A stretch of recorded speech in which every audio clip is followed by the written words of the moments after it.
Buenas noches, hermano. Bendecidos esta noche de estar aquí. Continuaremos nuestro recorrido por Primera de Pedro en el capítulo 1. Y nos quedamos en el versículo 6. Pero antes de entrar en el texto, oremos. Querido Padre Celestial, te damos gracias por esta hermosa noche. Te damos gracias por todas las bendiciones que nos das. Te pedimos que nos asistas a través de tu Espíritu Santo para entender este libro. Y que nos des el denuedo, de poner estas grandes verdades o aplicarlas en nuestra vida. Te pido, Señor, que nos transformes, que nos des fortaleza para poder vivir esta vida de acuerdo a los principios que el apóstol Pedro pone para nosotros. Te pido bendición para tu pueblo en el nombre de Jesús. Amén. Ok, Primera de Pedro.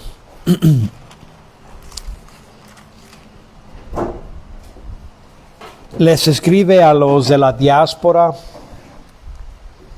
aquellos que vivían fuera de Israel y que estaban siendo perseguidos. Pero les escribe para darles ánimo,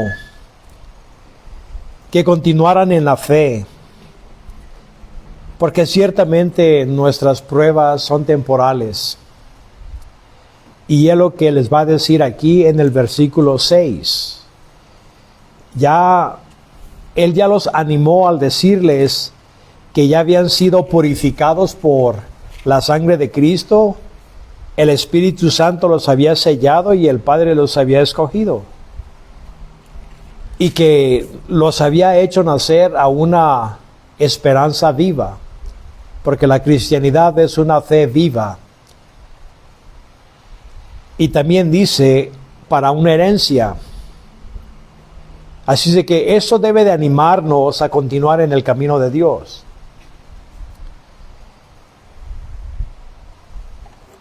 Somos guardados por el poder de Dios.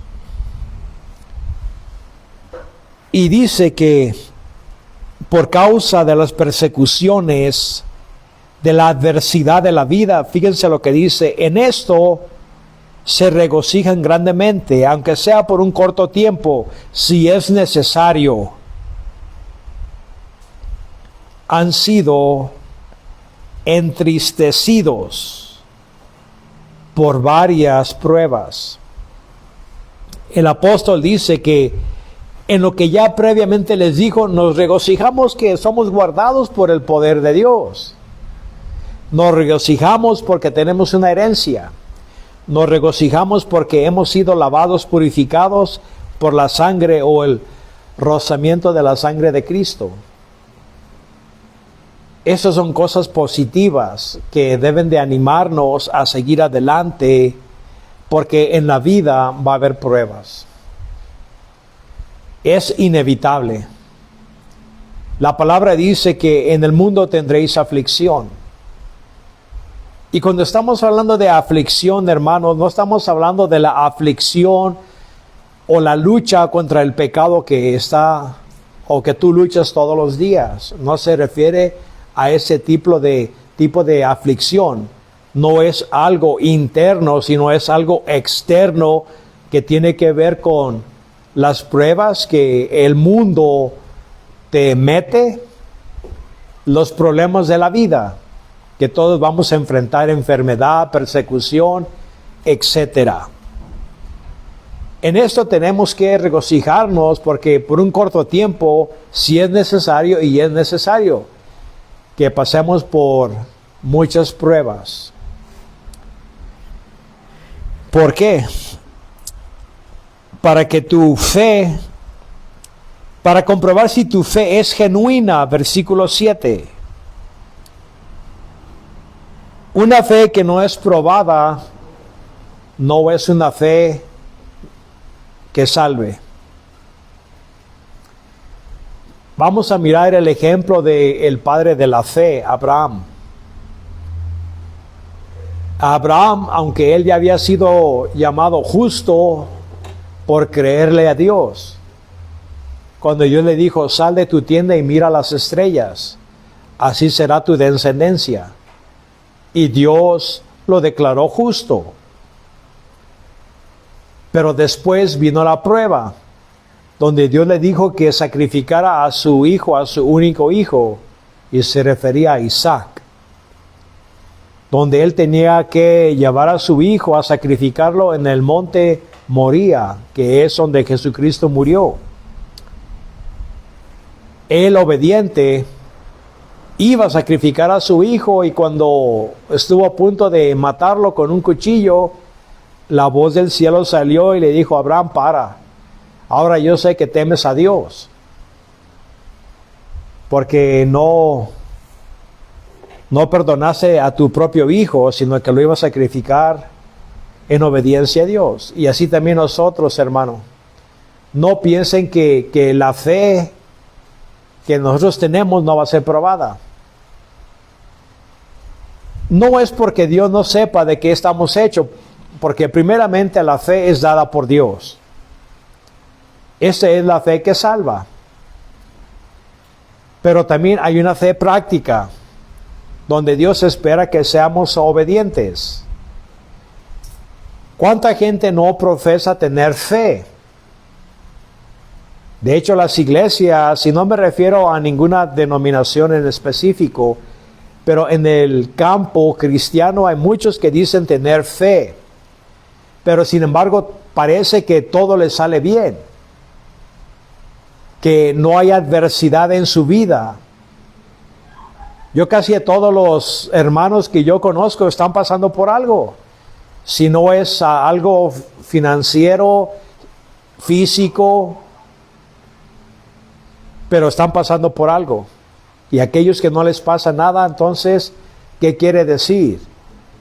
Que tal vez su fe no sea genuina, auténtica. En Santiago nos dice sobre la fe. Él les decía a sus compatriotas que también eran judíos, que la fe sin obras está muerta. Una fe que salva es una fe que obra.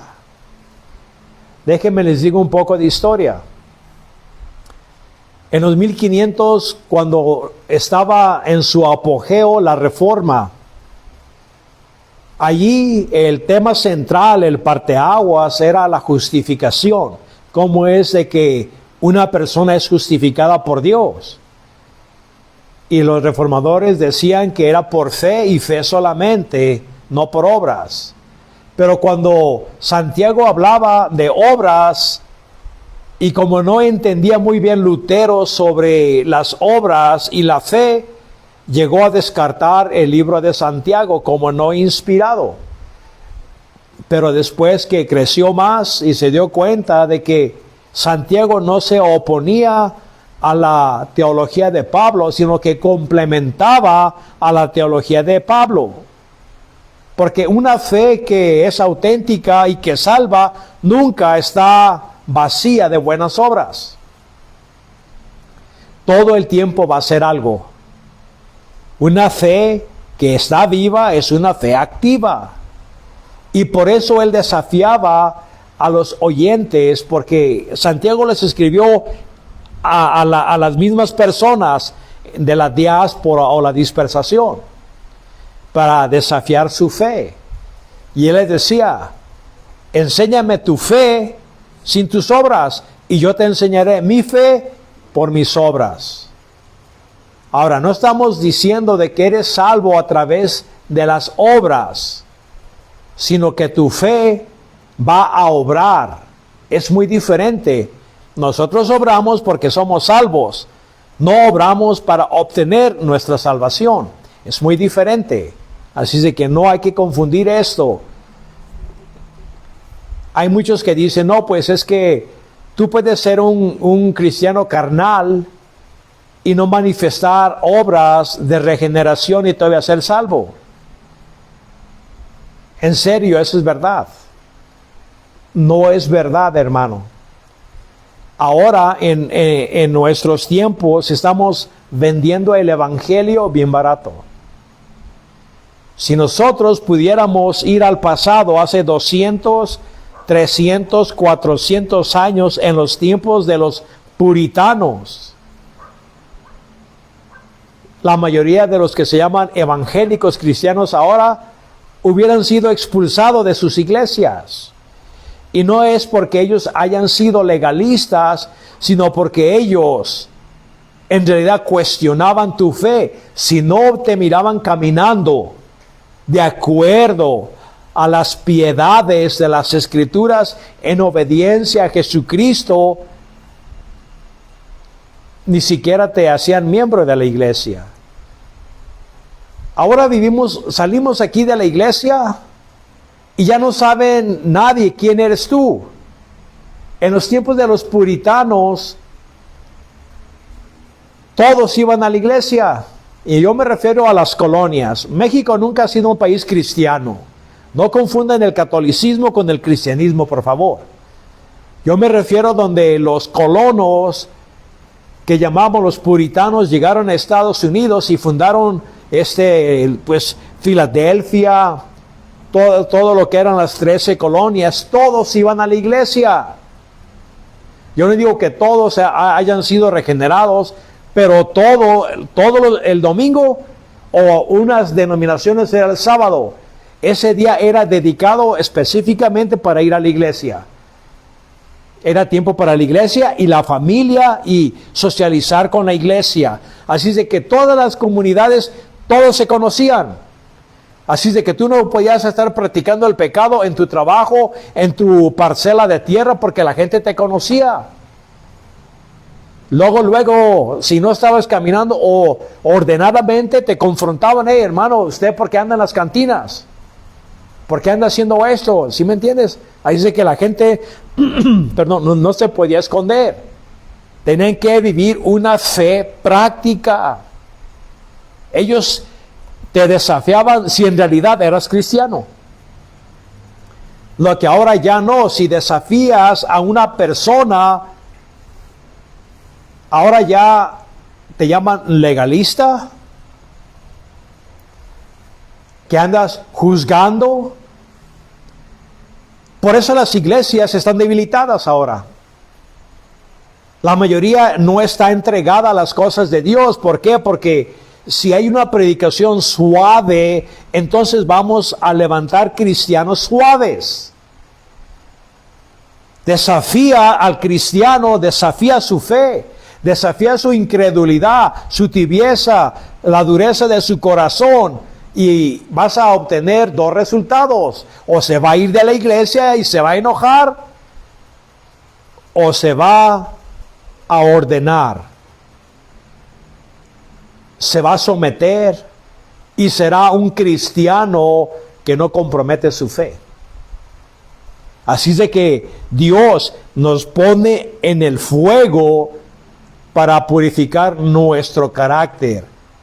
Porque el día que tú naciste de nuevo, no pienses que automáticamente te hiciste una persona prácticamente justa.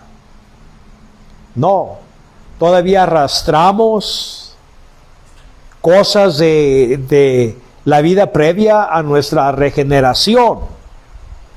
Y lo que Dios está haciendo en lo que llamamos la santificación es purificarte. Ahora vivimos en un mundo materialista, donde todo, ya en todo el mundo, es la mercadotecnia. Y los cristianos han caído en este engaño. ¿Cuántas iglesias o mega iglesias, que yo ya no puedo llamarles iglesias, sino centros de entretenimiento o centros de motivación, donde ahora se predica solamente el dinero, los diezmos, la confesión positiva. Tú eres un pequeño Dios. Dios te quiere rico. Dios quiere que seas la cabeza y no la cola. Él quiere que prestes y no que pidas prestado. Y todo se centra alrededor del dinero. En esos lugares no le piden a Dios, Señor, quiero santidad. Señor, ayúdame a santificar mi vida, a purificarme, a consagrar mi vaso para tu obra. No, no se predica eso. Ya no se predica ni siquiera el arrepentimiento, mucho menos la consagración de la persona para los propósitos de Dios. Y la gente no ha entendido que lo que Dios quiere de nosotros es puridad, santidad. A Dios no le importa tanto tu comodidad en este mundo. Lo que Dios quiere replicar en ti es el carácter de Jesús en tu vida. Si se fijan, la mayoría de los cristianos no son ricos. La mayoría de los cristianos apenas la están haciendo. Porque yo pienso que si Dios nos diera todo lo que le pidamos, lo abandonáramos, le diéramos la espalda. Hermanos, Dios en realidad no quiere tu comodidad, no quiere que te acomodes en este mundo. Si te da todo lo que tú quieres, te vas a acomodar a este siglo. Eso es parte de nuestra naturaleza. Lo que Dios quiere de nosotros es sacar santidad. Y es lo que menos queremos. Porque la santidad cuesta. La santidad no da campo para las concupiscencias de la carne, lo cual nos deleita. Entonces, ¿qué es lo que Dios hace? Bueno, dice que si por un corto tiempo vas a ser contristado con varias pruebas, y lo vas a hacer, porque Dios quiere sacar carácter de nosotros, porque somos personas sin carácter, y yo me refiero a sin carácter santo. ¿Cuándo fue, déjame te digo, cuándo fue la última vez que le dijiste al Señor, Señor, purifícame, porque mi carácter no es lo que debe de ser? Señor, yo quiero que hagas lo que tengas que hacer. Pon presión en mi vida. Súbele al fuego. ¿Cuándo han mirado oraciones de tal manera? Le pedimos al Señor sanación, que dame mis necesidades y todo eso, pero cuando pedimos seriamente a Dios, Señor, cámbiame. No me gusta como soy, Señor. O soy muy enojón, soy celoso, no soy santo, soy avaro, amo a este mundo, Señor, yo ya no quiero ser así. Por favor, transforma mi vaso, transforma mi vida. No queremos esto, hermano. Esto no es el tipo de oración que los cristianos de ahora quieren orar. Queremos todo lo que nos conviene corporalmente en nuestro cuerpo, en nuestra vida, pero no queremos la santidad de Dios. Y Dios dice, pues, voy a mandar varias pruebas si es necesario.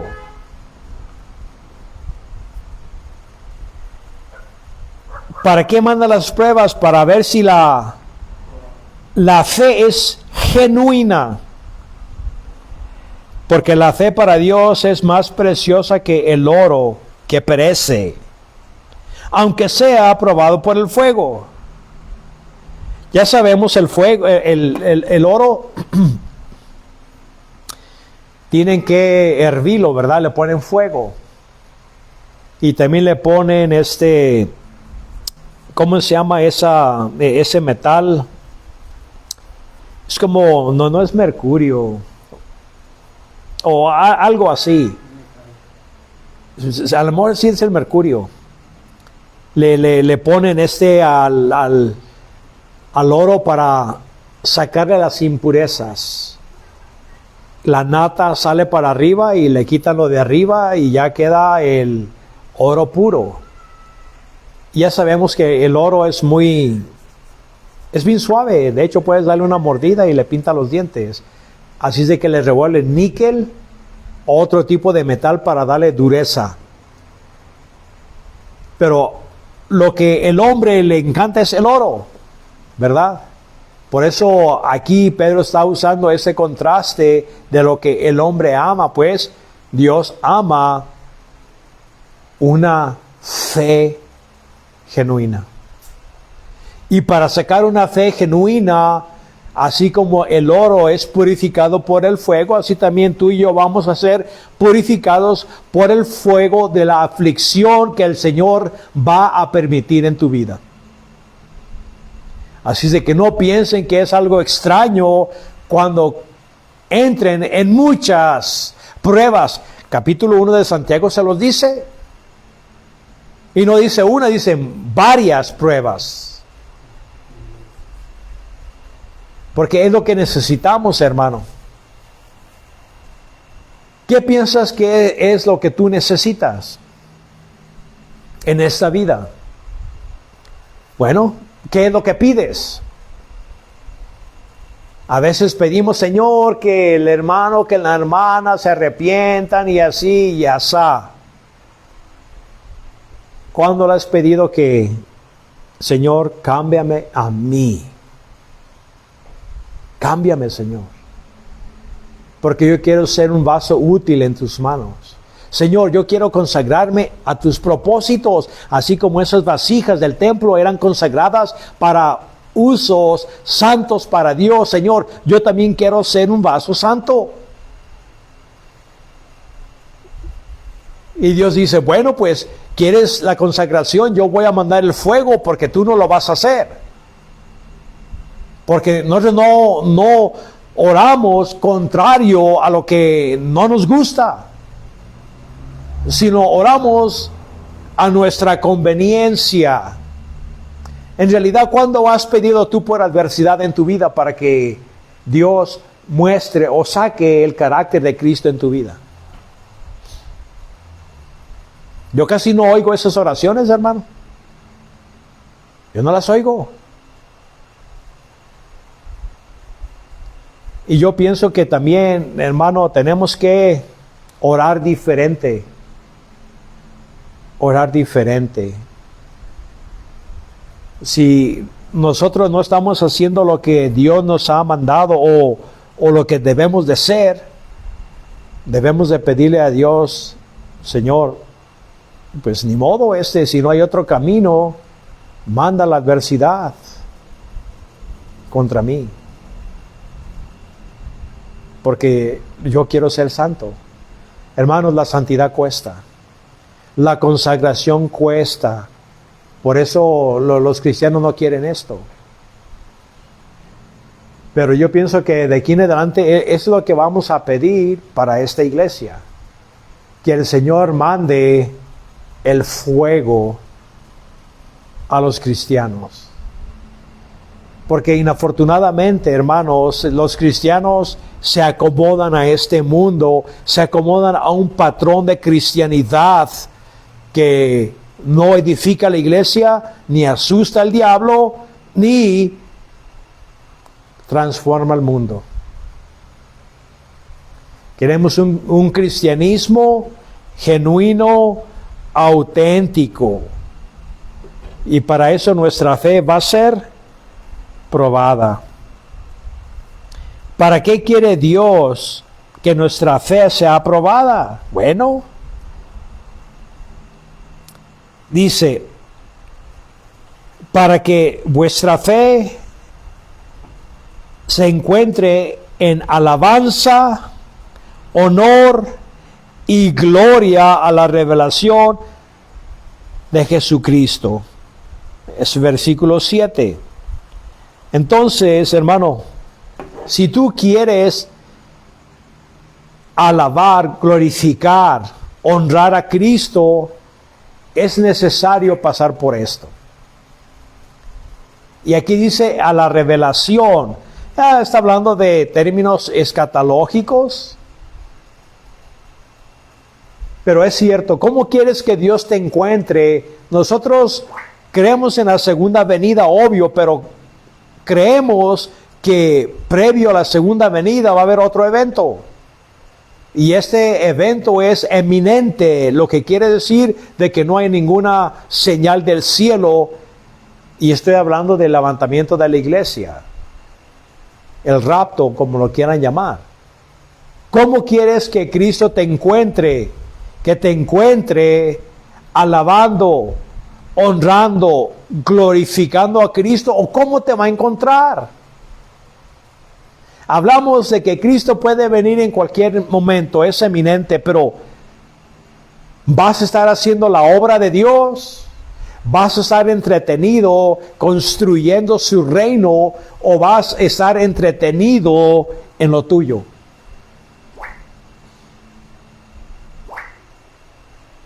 Vas a estar construyendo tus sueños, deseando lo que el mundo desea, haciendo lo que ellos hacen.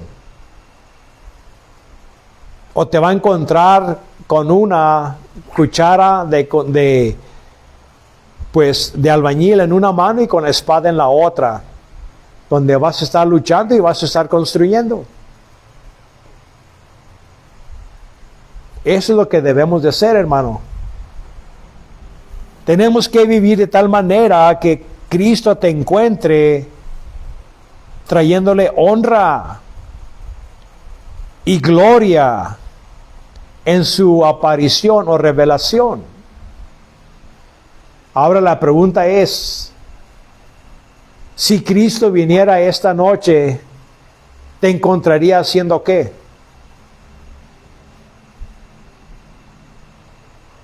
Si Él te dijera, ¿qué has hecho este último año? Este último año, ¿qué has hecho para mi reino?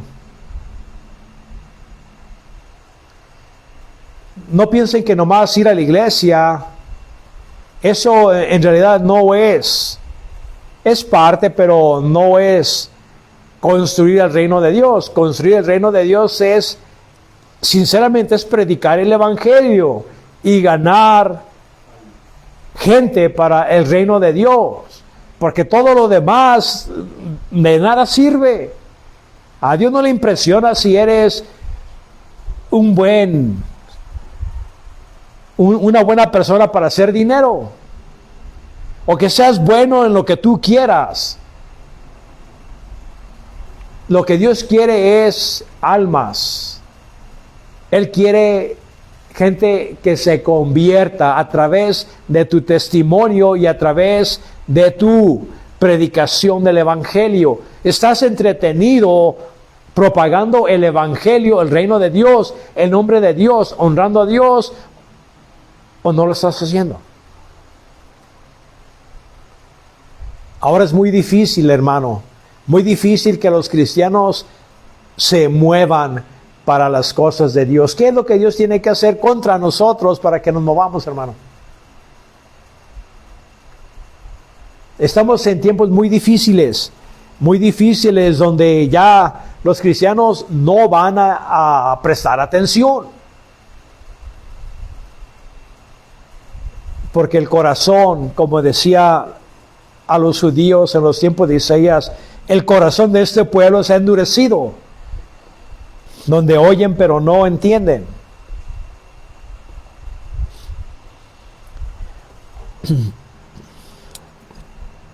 Fíjense, en el versículo 8 dice, a quien amáis sin haberlo mirado. ¿Cómo lo podemos mirar? Hubo muy poca gente que conoció a Jesucristo. La mayoría ya de los cristianos que les está escribiendo Pedro, ellos no conocieron a Jesús. Pedro sí lo conoció. Él no duró mucho en esta tierra, pero la mayoría es por fe. ¿Cómo podemos conocer a Jesucristo? Bueno, a través de las Escrituras, y es por fe. Tú no puedes saber nada de Jesucristo si no es a través de este libro. ¿Cuánto tiempo estamos poniéndole al libro, escudriñando seriamente las Escrituras para conocer a Dios? Hermanos, las Escrituras, hay muchas historias, sí, obvio, pero es más que historias. A los niños se les enseña sobre Daniel en la fosa de leones, Sadrach, Misach y Abednego, que los echan al fuego. Les hablan sobre David y Goliat. ¿Sí me entienden? Esas historietas. Y sí, son parte de la Biblia. Pero la Biblia en sí se tiene que estudiar para conocer el carácter de Dios.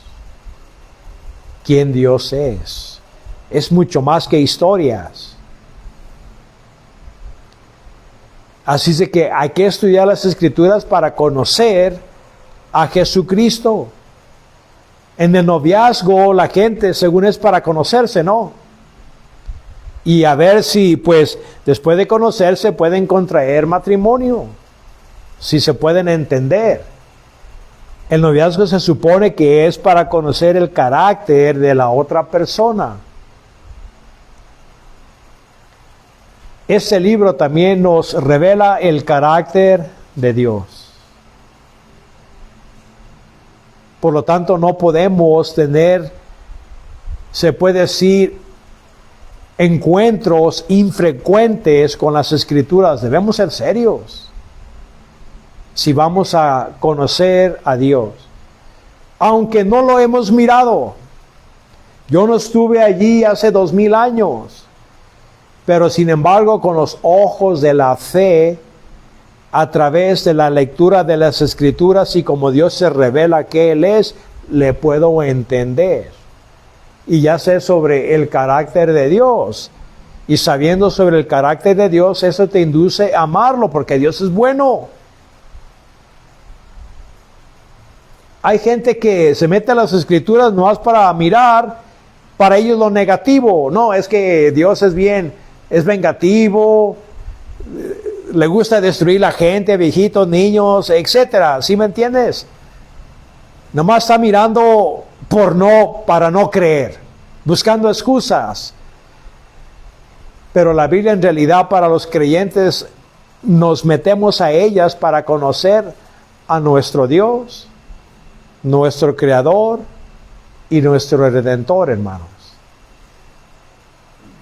Yo pienso que si no hacemos esto, no vamos a crecer como cristianos. Si no conoces a aquel que te salvó, es como un matrimonio. Si no conoces a tu esposa, no conoces al esposo, ¿cómo vas a tener un buen matrimonio? Eso es imposible. Se supone que en un matrimonio, con el pasar de los años, debe de ser el matrimonio más dulce. Se deben de entender mejor, amarse mejor. Pero yo miro que este no es el caso.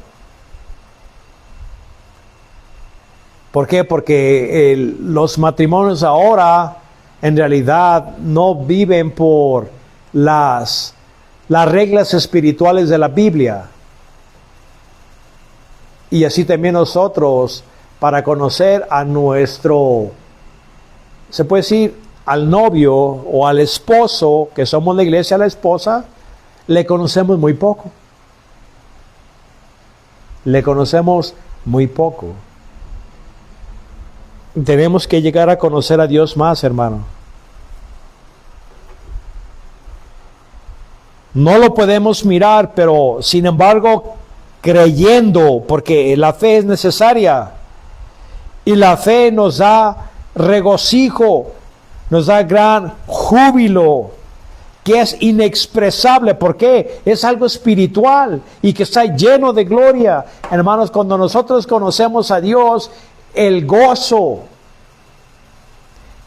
no es algo que tú y yo producimos en ningún tipo de capacidad. El fruto del Espíritu es amor, gozo y paz, los primeros tres. El amor que produce el Espíritu Santo es diferente al amor que tú puedes generar por tus propias fuerzas. Así también el gozo. Este gozo no es dependiente en lo que tú hagas. Y una de las evidencias de que estás conectado al Espíritu Santo es que en tu vida va a haber gozo. Porque el Espíritu Santo, cuando Él controla tu vida, quiero que sepas que no nomás un solo atributo va a ser real en tu vida, todos los 9 y que son más. Porque la lista no es exhaustiva, pero todos son producidos por el Espíritu Santo. No puedes decir, ok, tengo gozo, pero no tengo amor. No, todos van juntos. Y la medida para nosotros, para saber si estamos caminando en el Espíritu, es, mira la evidencia en tu vida. Hay amor. Hay gozo. Hay paz en tu vida. Sí, a pesar de las aflicciones. Y por ejemplo, miramos a Pablo y a Silas cuando los arrestaron en Filipo y cómo los flagelaron, ¿verdad? Y los pusieron en la prisión. Ellos no se estaban quejando. Ellos estaban cantando himnos aún a la medianoche. Aún con sus llagas por la flagelación. Ellos no se estaban quejando. ¿Por qué? Porque el gozo que el Espíritu Santo estaba produciendo en las vidas de ellas no dependía de sus circunstancias de ninguna manera. Y eso es la meta para nosotros, hermano. Que el Espíritu Santo tome control de nuestra vida. Conocerle. La fe es necesaria.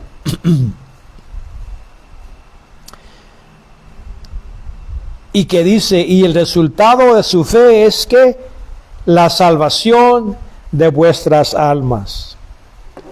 Después que hayamos sufrido, después que hayamos sido puestos a la prueba, Pablo decía en el libro de los Hechos, después de muchas tribulaciones entraremos en el reino de los cielos. Si eres cristiano, vas a ser perseguido de una forma u otra, aunque sea por tus seres queridos, tus compañeros de trabajo o tus antiguos amigos, o donde quiera que tú vayas y digas que yo soy cristiano, mirarás que la gente no te va a mirar con buenos ojos.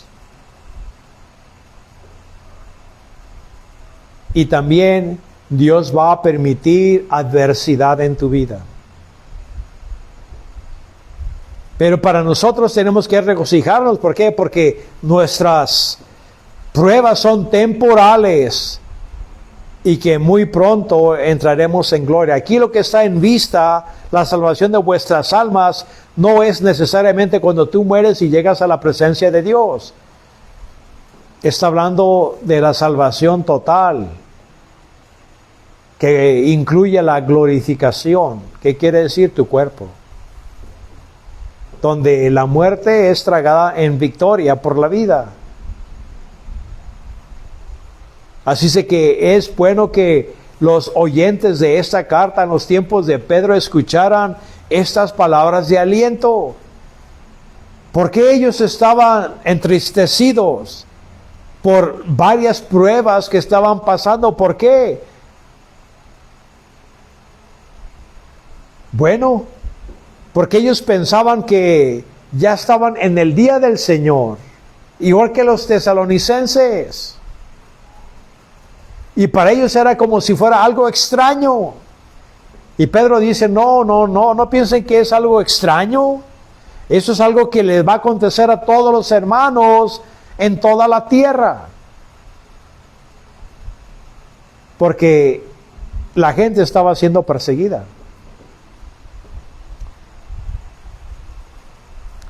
Pero sin embargo, aún así, su fe era inquebrantable. Amaban a Dios aunque no lo hayan conocido. Amamos a Cristo, hermanos, sin haberlo conocido. En realidad lo amamos.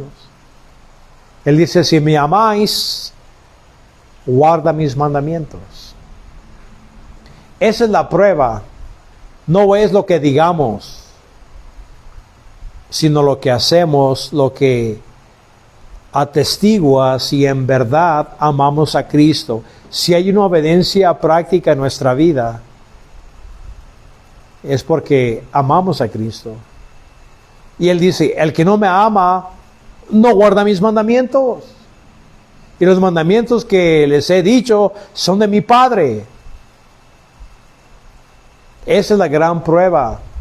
Amas a Dios, guarda sus mandamientos. Así es de que ahora va a hablar sobre la salvación que los cristianos se les había dicho en los tiempos de Pedro a sus oyentes y que ahora pues técnicamente es para nosotros, ¿verdad?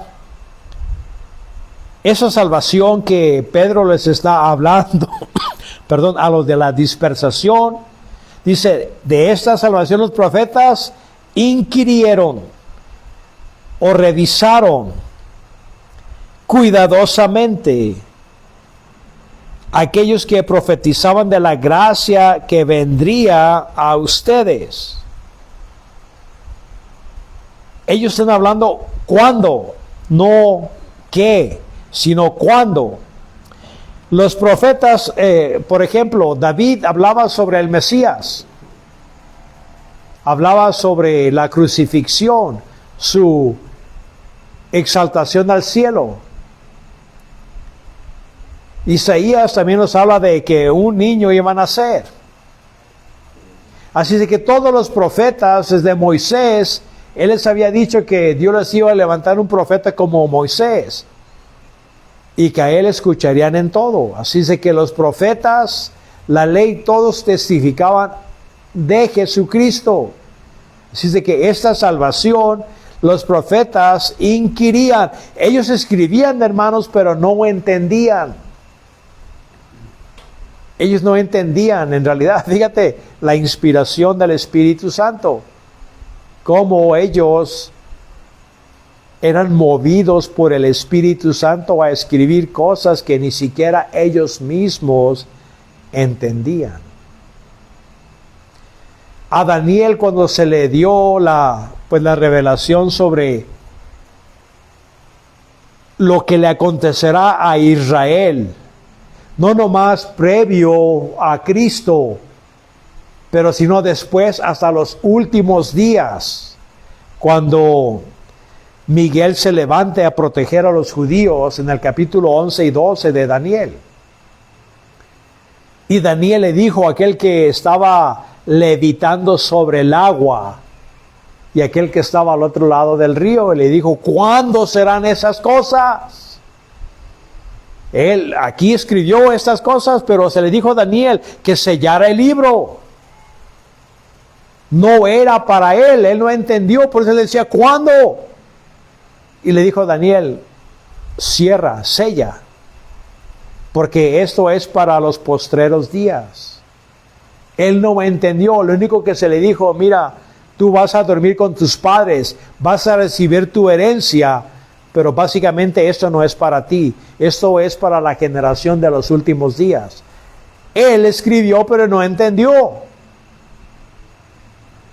Y así también David, Isaías, Jeremías, todos escribían, pero en realidad no entendían la mayor parte de lo que se escribió. Por eso, parte del rechazo de Jesucristo en su primera venida, ellos nunca pudieron mirar que iba a haber un periodo de tiempo entre su venida, la primera venida y la segunda venida.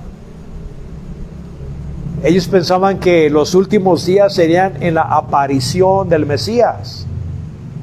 Y sí, Hebreos nos dice que en estos últimos días Dios nos ha hablado. Dice que esos eran los últimos días, pero ellos pensaban que cuando el Mesías se apareciera, iba a establecer el reino inmediatamente y ya, y el fin vendría.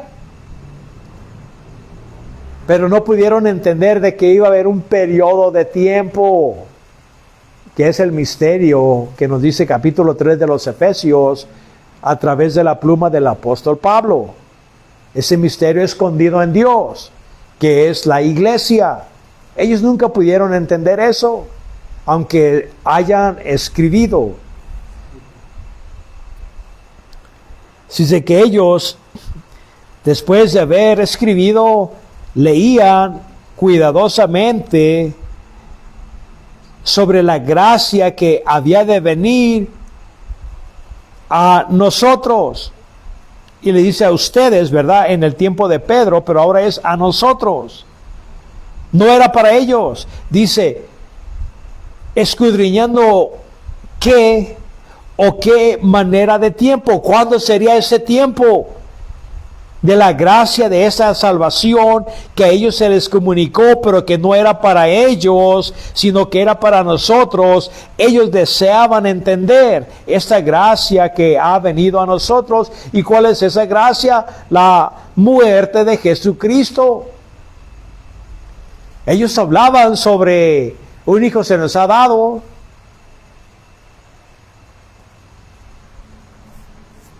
pero no entendían.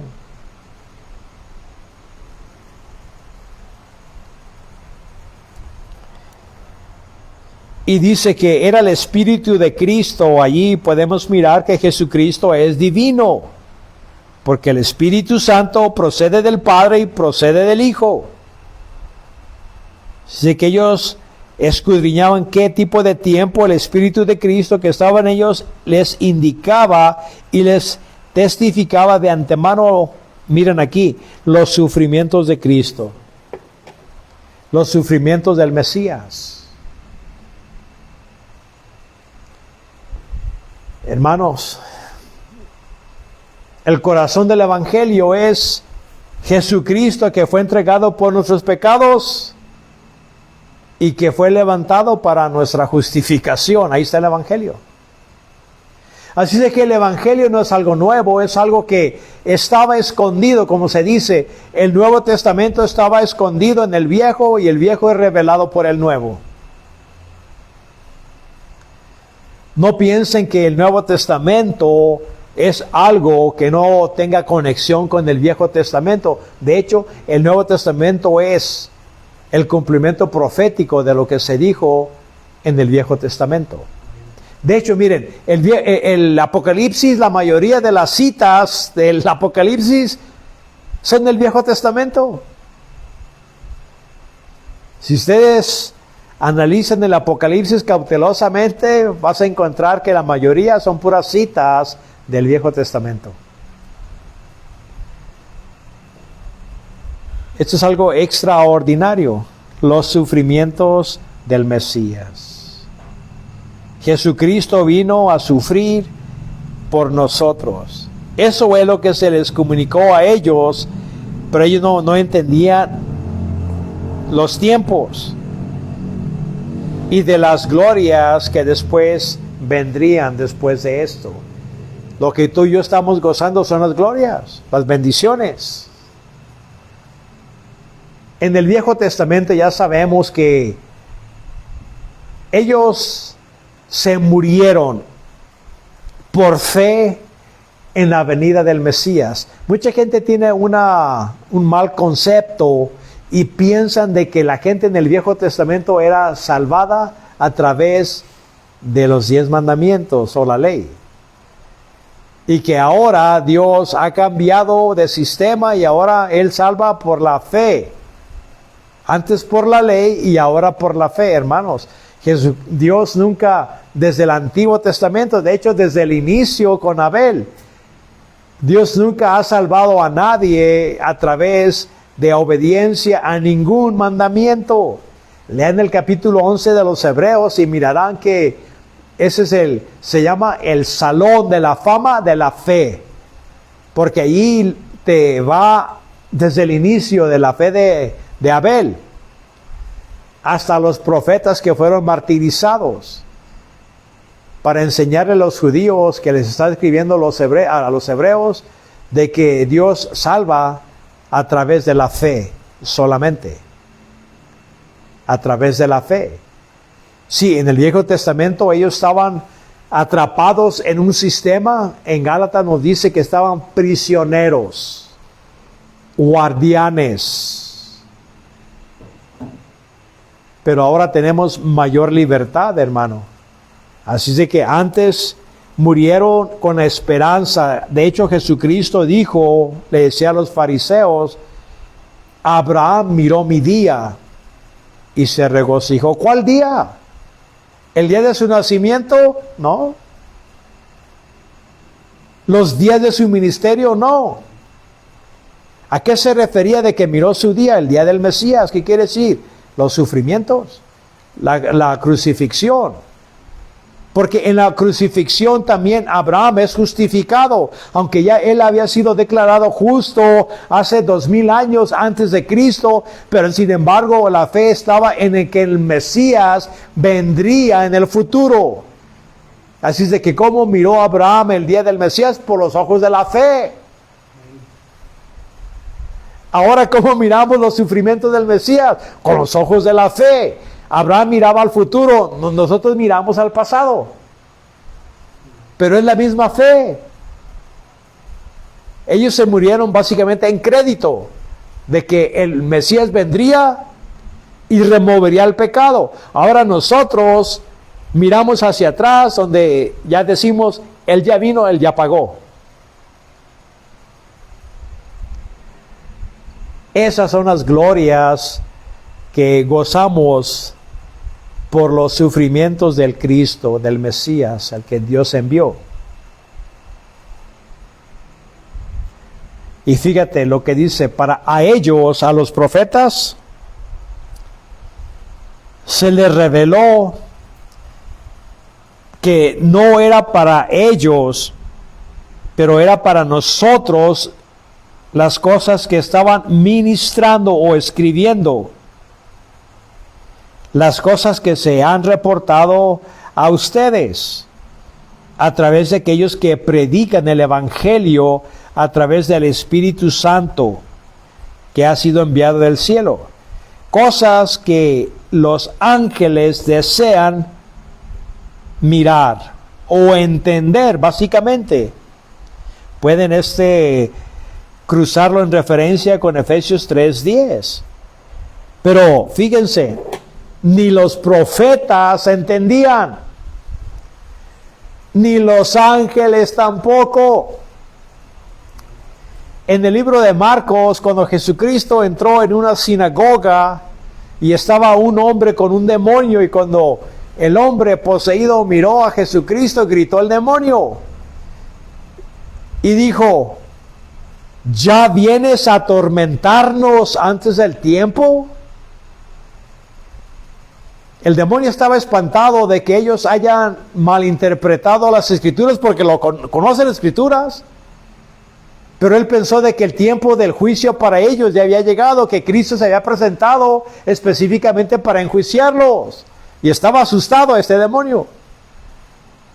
Antes del tiempo hemos malentendido las Escrituras, y así también, hermanos, los ángeles tampoco entienden. ¿Saben que ellos están aprendiendo a través de nosotros? Miren,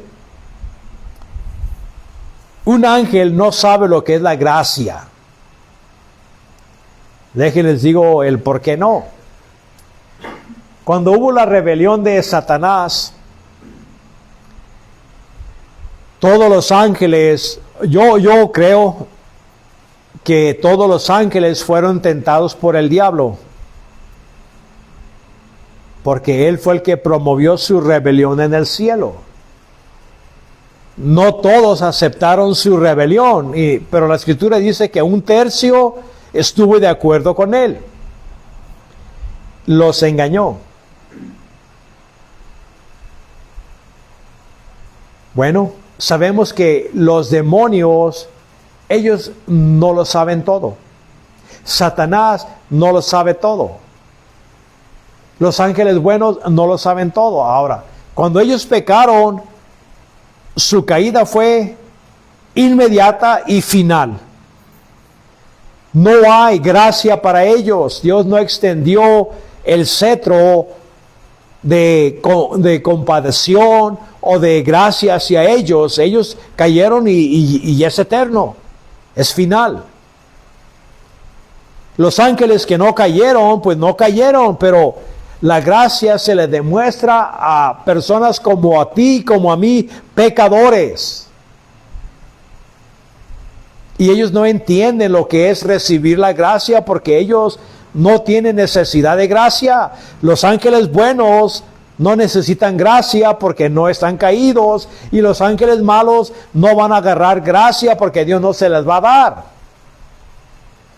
Los únicos que pueden conocer la gracia de Cristo somos nosotros que somos pecadores. Y los ángeles están estudiándonos y yo para mi ver, ellos se rascan la cabeza diciendo cómo es posible de que un Dios santo tolere eso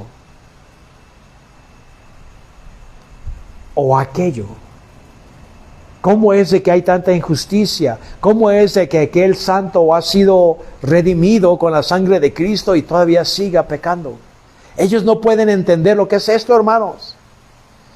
Por experiencia nunca lo han experimentado ellos. No lo saben. Así es de que ellos están aprendiendo. Así es de que Dios no nomás está demostrando su gracia y benevolencia a la iglesia, pero también los ángeles están ahí estudiando y mirando la obra de Dios, hermano. Porque los ángeles están aprendiendo también. Son criaturas, ellos no lo saben todo.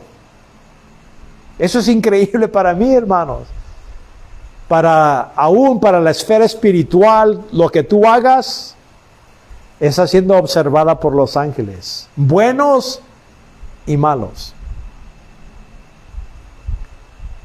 Los ángeles desean mirar esta obra de gracia que el Señor está haciendo con nosotros.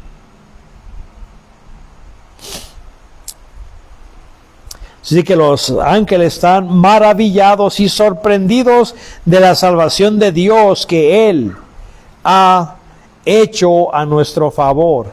Como les he dicho, ellos no saben lo que es la redención. No lo saben. Tú y yo sí sabemos lo que es la redención, hermano. Ellos nunca lo sabrán. Nunca sabrán qué es ser rescatado. ¿Sabes qué?